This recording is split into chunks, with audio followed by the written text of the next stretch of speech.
Obrigada, Senhor, por estarmos aqui mais uma vez, estudando, buscando o nosso entendimento sobre a nossa existência, sobre as criações de Deus, principalmente sobre os exemplos de Jesus, para que possamos, através de uma corrente linda de amor, transformar o planeta num lugar melhor.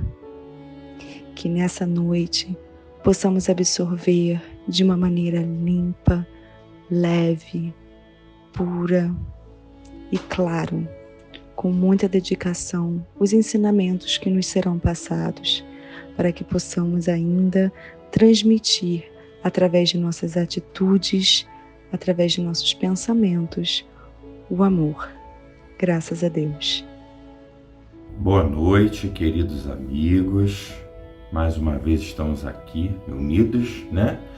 Ainda virtualmente na casa de conselheiro, mas sabendo que estamos cumprindo as restrições necessárias para que a gente mantenha a saúde do grupo, a gente tenha uma visão coletiva, né, de tudo isso que está acontecendo. A nossa responsabilidade é essa.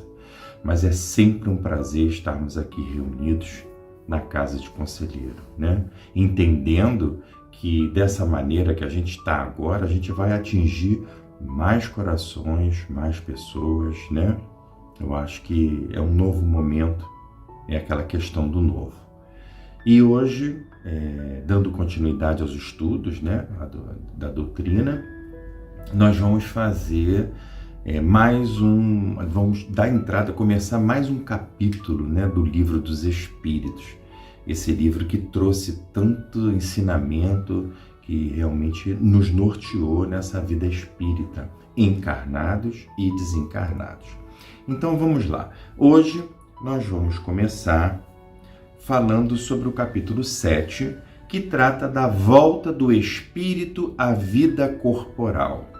Então veja que interessante, né? Enquanto encarnados, na nossa existência aqui na Terra, a gente está sempre tendo como foco a morte, né? É como se fosse o ponto final dessa vida material. É claro que nós encaramos com uma certa dúvida sobre como é que vamos reagir ao exercício da morte. Na verdade, a morte vai ser um exercício. A gente não sabe como é que ela vai se dar, nós não sabemos quando que ela vai acontecer, nós não sabemos em que circunstâncias nós vamos passar por ela, vamos desencarnar. Mas se a gente observar durante a nossa vida, nós estamos sempre praticando o nosso viver, né? Tendo lá no final, lá no caminho, a gente tem o ato da morte como um momento especial de todo esse exercício. Nós espíritas temos um conhecimento um pouco mais detalhado desse processo, mas todas as religiões, todas as doutrinas, todas as filosofias que nos ligam ao Altíssimo, né, que nos ligam à espiritualidade ou aquilo que se acredita haver após a morte, né, tratam de que é um momento, é uma nova fase, né? Se você vem de uma religião oriental, de linha budista, né, shintoísta, qualquer grupo, né, que fala sobre a reencarnação, nós vamos ter a morte como aquele momento da oportunidade de você recomeçar o processo para uma nova reencarnação. O espírita também pensa dessa forma, né? O católico já vê o momento da morte como aquele momento que você vai passar para o reino dos céus, passando ou não por um espaço purgatório, mas você vai começar a viver o mundo espiritual, né? O evangélico também crê nesse mundo espiritual, mas ele aguarda o julgamento final para que haja a decisão da espiritualidade acerca de você conseguiu ou não conseguiu ter sucesso na sua encarnação. Então, para todos, indiscutivelmente, a morte é um momento de recomeço, né? Para os ateístas, pode também significar que, não sei, eu não acredito em Deus, mas pode haver alguma coisa além da morte. Todo esse processo de vida é um processo tão complexo, tão biológico, né? Tão filosófico, tão psicológico, que a gente não pode acreditar que isso vai terminar com aquele evento de morte, né? Então, nós precisamos entender que a questão morte é uma questão relacionada à vida do encarnado. Bom, mas nós espíritas, como tivemos a oportunidade de ter acesso a outras informações do estudo de Allan Kardec, né, de toda aquela pesquisa, daquele processo investigatório que Kardec teve, nós também passamos a refletir sobre o contrário. Como é que nós vamos viver no mundo da erraticidade, ou seja, sem matéria, né, somente em espírito, almejando o momento da encarnação ou da reencarnação? Como é que será que nós, como espíritos, vamos lidar com essa situação? Então, imaginem vocês que nós estamos vivendo na espiritualidade, né? Geralmente tendo aquela visão, né, de nosso lar, aquela revelação que André Luiz nos traz, vivendo, se organizando. Mas como será isso de uma forma generalizada para a espiritualidade, né? Porque todos lá, naquele momento que você está vivendo em espírito, você já tem como foco o momento da reencarnação. É quando você vai passar a viver novamente em matéria.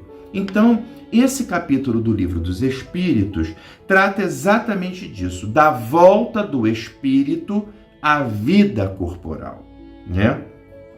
O primeiro item é o prelúdio da volta. Então, o que é o prelúdio da volta? É todo aquele momento anterior à volta, que você está refletindo, né, sobre como será a sua volta, como será a sua reencarnação, de que maneira vai acontecer. Porque da mesma forma que nós aqui, espíritos encarnados, ficamos com aquele questionamento: será que eu vou sofrer? Será que eu não vou sofrer? Será que vai doer? Será que vai ser simples? Será que vai ser longo? Como vai ser o processo da morte? O espírito, na erraticidade, pensa da mesma forma: meu Deus, como é que eu vou encarnar? Em que condições eu vou encarnar? Em que corpo eu vou encarnar? Que provações eu vou passar? Então, as ansiedades que nós vivemos enquanto encarnados aqui no planeta Terra, ou qualquer outro planeta, qualquer outro mundo, o espírito, em espírito, né, o desencarnado, também passa pelas mesmas ansiedades, os mesmos questionamentos, as mesmas dúvidas.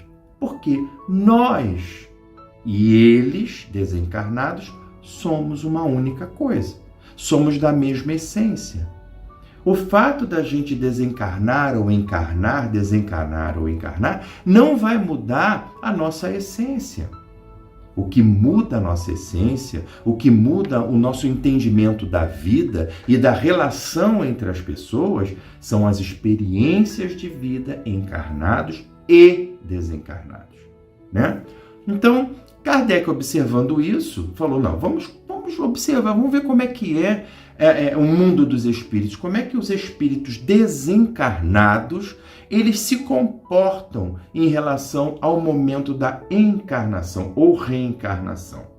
Então, a pergunta 330 é a seguinte: sabem os espíritos em que época reencarnarão?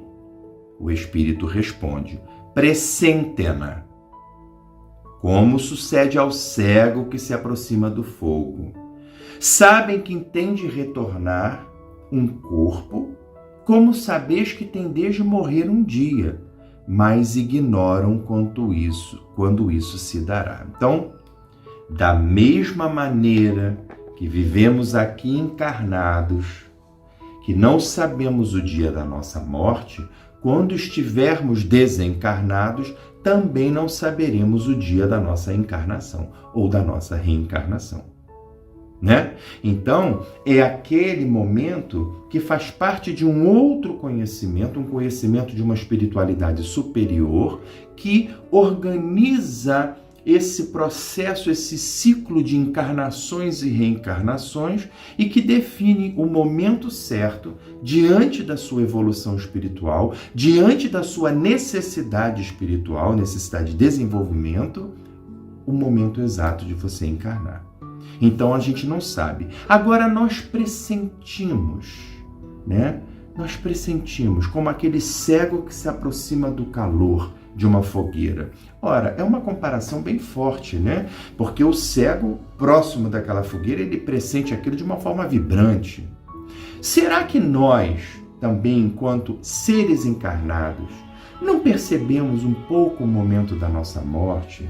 Será que quando a gente vai envelhecendo, a gente vai sentindo as dificuldades do corpo, a gente vai percebendo o exercício das doenças, a perda de mobilidade, a perda de consciência, a diminuição da cognitividade, você já não responde as coisas como antes, a gente já passa a esquecer um pouco mais, a nossa passada já não é igual. Quando a gente começa a perceber isso, a gente já vai iniciando essa sensação de que nós estamos caminhando para um momento derradeiro. Ah, mas e aqueles que desencarnam de uma forma abrupta, que pegam uma doença quando jovens? Não importa. O que importa é que esse momento é um momento que todos nós vamos passar e que todos nós sabemos que um dia vamos ter que passar. Então, essa certeza, essa necessidade de saber, ela vem em conjunto com aquela observação de que nós precisamos seguir, né? Independentemente do dia, de como e quando será, ok? E na espiritualidade é a mesma coisa. Você está lá desencarnado e você tem todas as suas tarefas de como um ser desencarnado aguardando o momento da encarnação. Não dá para ficar ansioso, né? E Kardec ainda pergunta, então a reencarnação é uma necessidade da vida espírita como a morte é da vida corporal? Certamente que sim. Então, nós, a partir dessa reflexão de Kardec, percebemos que morte e vida não são antônimos, não são palavras opostas. A morte e a reencarnação são coisas naturais de uma única vida, né? Que vai ter várias existências corpóreas, mas é um exercício desse ciclo que não para, né? Kardec continua na pergunta 331. Todos os espíritos se preocupam com a sua encarnação? Olha que interessante essa pergunta de Kardec. Como nós temos uma diversidade muito grande de espíritos encarnados, lá na erraticidade, nós também vamos ter a mesma coisa, né? Muitos espíritos desencarnados que vivem e têm tarefas, que têm exercícios, que às vezes nem sabem que estão desencarnados. Então, como é que é a vida deles? Será que eles, né, têm essa necessidade? Eles se preocupam com a necessidade da reencarnação? Olha o que o Espírito diz. Muitos há em que tal coisa não pensam e que nem sequer a compreendem. Depende de estarem mais ou menos adiantados. Para alguns, a incerteza em que se acham do futuro que os aguarda constitui uma punição. Então veja bem, como nós aqui, encarnados, também temos diversos comportamentos em relação à morte, lá na espiritualidade, que seremos nós mesmos, vamos ter a mesma dúvida, as mesmas incertezas com relação à reencarnação.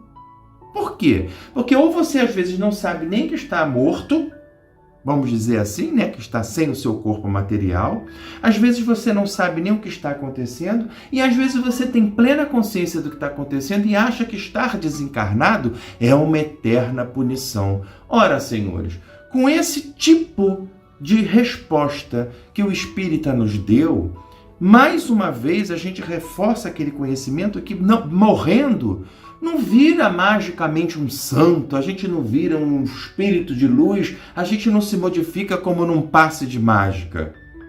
Nós somos os mesmos, só que desencarnados. Vamos ter as mesmas dúvidas, as mesmas ansiedades, a mesma falta de conhecimento. O que vai acontecer é que a gente vai ter acesso a memórias anteriores que vão fazer com que a gente compreenda o nosso estado de uma forma geral. Mas não é um milagre, não é uma modificação imediata, não é um abrir de olhos e entender tudo como se fosse uma magia. Não é assim que acontece. Não significa que a gente foi para trás da cortina do teatro e passamos a entender todo o mecanismo da vida e da encarnação e da reencarnação. Não. Às vezes, a gente está olhando aquilo tudo e continua sem entender. Porque encarnou, porque desencarnou, porque sofreu, porque amou tanto, porque está preso ainda naquela vida material. Então é uma questão muito complexa. Por isso que o espírita, quando você começa a perceber algumas pessoas dando definição, vai encarnar desse jeito porque fez isso na vida, o cara tá alto porque foi baixo na outra vida. Olha só, não existe uma regra propriamente determinada nas relações de encarnação e morte. Encarnação e morte. Tudo é um processo construtivo. Tudo é uma questão de desenvolvimento espiritual de cada ser. A evolução de cada um é que vai determinar como é que serão as provações, como é que se darão as reencarnações. E ele deixa bem claro isso aqui, né? Depende da evolução. A pergunta 332, Kardec fala o seguinte: pode o espírito apressar ou retardar o momento de sua reencarnação? Olha que coisa interessante. Eu acredito que Kardec tenha feito uma relação direta com a questão da morte. Pode antecipar ou retardar a sua morte, né? E aí fica aquela grande dúvida, como é que isso pode acontecer? Né? A gente já ouviu falar no suicídio, né? O suicídio é quando você antecipa a morte de uma forma impensada ou ignorante, né? Por desconhecer dos resultados. E o desencarnado? Será que ele pode atrasar? Será que ele pode antecipar? Vamos ver o que o Espírito nos diz. Pode apressá-lo, atraindo-o por um desejo ardente. Pode, igualmente, distanciá-lo, recuando daquela prova. Pois entre os espíritos também há covardes e os indiferentes. Nenhum, porém, assim procede impunemente, visto que sofre por isso, como aquele que recusa o remédio capaz de curá-lo. Então veja bem, pode também atrasar a sua reencarnação. Pode acelerar também.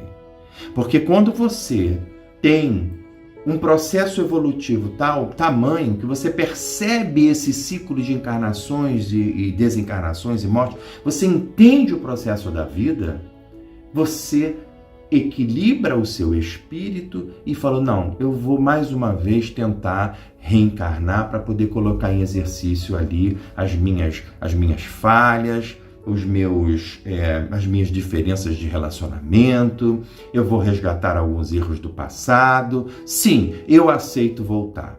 Ou então você tem medo, não, eu não quero, eu prefiro viver aqui. Porque é uma opção dele. Olha, eu não quero encarnar, eu quero ficar aqui o tempo todo na erraticidade. Eu quero viver a vida espiritual. Olha, que coisa interessante. Quando o Espírito responde isso para Kardec, Kardec logo já começa a refletir. Se pode viver sua vida espiritual, para que então vamos reencarnar? Como nós vamos reencarnar? E aí fica ali uma outra pergunta. Ele já automaticamente já vem com essa pergunta. Olha, se é a 333, se considerasse bastante feliz numa condição mediana entre os espíritos errantes, ou seja, aqueles que estão desencarnados, e, consequentemente, não ambicionasse elevar-se, poderia um espírito prolongar indefinidamente nesse estado? Olha que pergunta espetacular, porque quando o espírito diz, não, você pode atrasar, pode acelerar, ele fala assim, então peraí. Então, se o camarada, né, se acha bem, tá bem, tô aqui, tá legal, tô gostando da vida que eu tô tomando, aqui eu tô vendo as coisas do jeito que eu quero ver, tá fazendo o que eu quero fazer, eu vou ficar por aqui, não quero encarnar não, lá o negócio tá complicado, tá muito calor, tá chovendo muito, vou ficar por aqui. Pode? Será que ele pode fazer isso? que o Espírito responde para Kardec? Indefinidamente, não. Porque cedo ou tarde, o Espírito sente a necessidade de progredir.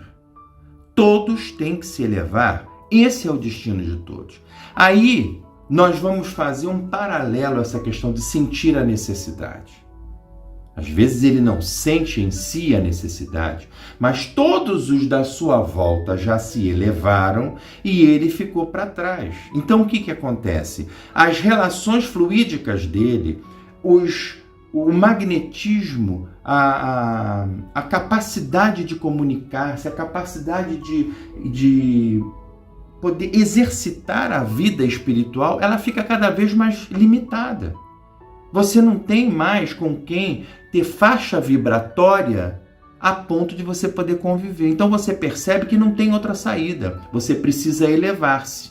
E aí você se convencendo disso, não tem também outra saída. Só pode se elevar encarnando. Então, indefinidamente, o espírito não consegue nessa forma. É igualzinho à questão da Terra. Nós estamos aqui neste planeta encarnados. Ora, nós estamos no momento do século XX que tem certas coisas que não cabem mais. Antigamente nós podíamos ter um escravo para tratar da nossa casa, né? Antigamente nós podíamos entender o índio como um ser inferior, um ser que não tem alma. Até achávamos que as mulheres não tinham nem condições de votar. Mas o que está acontecendo? Acontece que a nossa relação, os nossos questionamentos sociais, a nossa percepção do mundo, ela se modifica. E hoje você não pode resolver mais as coisas com duelo, com faca, com... Eu sei que isso ainda existe, mas já haverá um momento em que todos vão perceber que tem que dar um passo à frente e tem que evoluir. Não cabe mais hoje em dia a gente resolver as coisas como nós resolvíamos lá há 3, 4 séculos, há 10 séculos atrás. O planeta é outro e ele vai continuar se modificando. Então nós seremos empurrados para a elevação, nós seremos empurrados para o melhoramento social, cultural, intelectual e espiritual. E isso acontece também lá na erradicidade. Vai haver um momento que não tem como mais voltar atrás. É necessário evoluir. Então vai ter que encarnar. Né? Então, indefinidamente, o espírito não pode ficar esperando lá, né? Como a gente diz, chupando uva sem caroço, tocando harpa. Não dá. Ok? E aí, a próxima pergunta, Kardec faz o seguinte: há predestinação na união da alma com tal ou tal corpo? Ou só à última hora é feita a escolha do corpo que ela tomará? Né? Então Kardec aí já entende que o processo reencarnatório é inevitável, né? A gente tem que reencarnar para evoluir. Essa encarnação, ela não depende do espírito somente. O espírito pode atrasar, pode acelerar, mas vai ter um momento que ele tem que reencarnar, né? E aí ele pergunta, bom, então tá, já que nós vamos ter que reencarnar, nós podemos escolher o corpo com o qual nós vamos nos unir? Nós podemos achar que não, é melhor esse, melhor aquele. Será que a gente pode fazer isso? E aí o espírito responde, olha, o espírito é sempre de antemão designado, tendo escolhido a prova a que queira submeter-se. Aí ele pede para encarnar. Ora, Deus, que tudo sabe e vê, já antecipadamente sabia e vira que tal espírito se uniria ao tal corpo. Então, quando nós percebemos que precisamos reencarnar, o próprio espírito, ele já começa a buscar essa relação com um corpo que possa lhe proporcionar uma reencarnação onde ele possa crescer espiritualmente de acordo com as provas que ele quer ter. E Deus, quando a gente fala Deus, não especificamente que Deus vai ali falar, você vai encarnar com esse, não. A espiritualidade já está organizada, como a natureza já se organiza, como o planeta já é organizado, como o nosso corpo já é organizado, para que essas coisas aconteçam de forma natural. para que a gente mantenha o equilíbrio entre as reencarnações e a morte, as reencarnações e a morte, para que os espíritos façam as provações necessárias para que eles consigam se evoluir. Então, quando diz que Deus já sabe, Ele já conhece aquele corpo que vai necessitar, é exatamente esse equilíbrio que a vida espiritual e a vida material precisam para que se complete o ciclo de evolução do homem. O homem é espírito, né? E aí Kardec faz a seguinte pergunta: cabe ao espírito a escolha do corpo em que encarne ou somente a do gênero de vida que lhe sirva de prova? Olha que interessante. Então agora fugimos da questão do corpo e agora estamos falando sobre o estilo de vida que a gente quer. Ora, seria maravilhoso, né? A gente poder sempre escolher nascer saudável, bonito, rico, num país organizado, né? Que maravilha! Mas aí será que só cabe ao espírito essa decisão? Diz o espírito: pode também escolher o corpo, porquanto as imperfeições que este represente ainda serão para o espírito provas que lhe auxiliarão o progresso, se vencer os obstáculos que lhe opõem. Nem sempre, porém, lhe é permitido a escolha do seu invólucro corpóreo, mas simplesmente a faculdade de pedir que seja tal ou qual.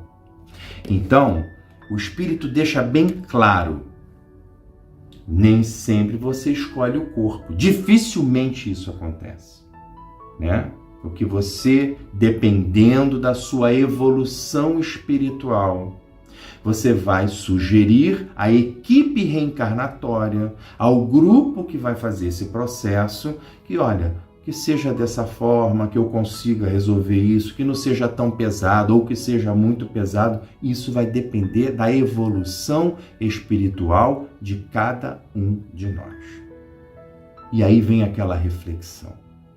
Ora, se nós agora, encarnados, quando nós temos a oportunidade de escolher uma vida, né? Quando a gente sai de casa e fala assim, não, hoje eu vou fazer um caminho para o trabalho, mas espera aí, eu posso escolher entre o trem cheio e o Uber ar-condicionado. Eu posso escolher entre encontrar aquele meu vizinho chato para ir falando com ele a viagem inteira do ônibus, ou eu vou sozinho caminhando. Nós não temos essa possibilidade de escolha? Será que nós estamos preparados espiritualmente para escolher como nós queremos encarnar, como nós queremos vir para esse planeta? Isso é uma reflexão que a gente pode fazer com bastante calma, para a gente poder observar como é ou como são as nossas escolhas de hoje. Será que nós estamos satisfeitos com as escolhas que nós já fizemos? Será que a gente olha para o lado e a gente consegue perceber que estamos ou não estamos numa zona de conforto? Se precisamos ou não precisamos chamar para perto, ou então olhar para aquele que não teve a oportunidade de escolha e veio num corpo doente, numa família complicada, numa sociedade mais pobre ou num mundo mais violento. Quando a gente percebe essas diferenças, a gente também começa a perceber o nosso exercício encarnado.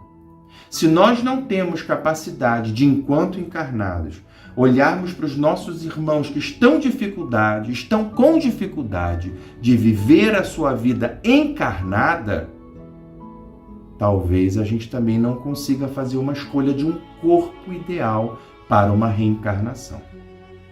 Então temos que tomar muito cuidado com as nossas escolhas hoje, encarnados, nesse momento. Porque quando chegar o nosso momento da reencarnação, da nova escolha, do próximo passo, nós também precisamos ver se estamos preparados para isso. Será um reflexo, não há magia. Não há magia, não há feitiço. Nós não mudamos de uma hora para outra, né? E Kardec encerra fazendo um itemzinho dessa pergunta. Poderia o espírito recusar, à última hora, tomar o corpo por ele escolhido? E aí o espírito diz: se recusasse, sofreria muito mais do que aquele que não tentasse prova alguma. Dessa forma, o espírito deixa bem claro para você aquilo que a gente sempre ouve falar, né? O plantio é facultativo, mas a colheita é obrigatória. Se nós já decidimos, é porque em algum momento a gente entendeu que aquilo ali é importante. Então vamos até o final. Vamos cumprir a tarefa que nos foi dada. Porque às vezes a gente olha para a nossa vida encarnada e fala: ai, tá tão difícil, ai, é tão complicado, ai, a mamãe tá doente, papai tá doente, ai, meu filho não tá passando na escola, ai, que o dinheiro não dá. Podia ter sido pior se a gente não estivesse aqui. Então, meus irmãozinhos, vamos refletir, vamos encarar o processo reencarnatório igualzinho é o processo de viver encarnado. Seremos os mesmos, teremos as mesmas dúvidas, as mesmas inseguranças. Então, que Deus possa nos orientar hoje na nossa vida encarnada, para quando a gente for para a espiritualidade e tiver que fazer uma nova escolha, que possamos fazer isso com amor e com segurança daquilo que nós podemos fazer e temos capacidade. Então, que a paz de Deus esteja conosco. Vamos então elevar os nossos pensamentos ao Mestre Jesus, agradecer por esse momento de encontro, agradecer pela presença dos bons espíritos que sempre nos inspiram no amor, na fé e na caridade. Que cada um de nós possa guardar dentro do nosso coração as energias necessárias, o amor suficiente para que a gente possa reter e distribuir. Senhor Jesus, obrigado por toda a equipe de conselheiro que esteve nos orientando na noite de hoje. Obrigado também, Maria Santíssima, que com seu manto de glória sempre nos cobre de muito amor e muita esperança. Agradecemos a Ti, Jesus, o nosso orientador maior. E em nome de Deus, nosso Pai Todo-Poderoso, nós damos por encerrada a reunião de hoje. Que assim seja. Graças a Deus.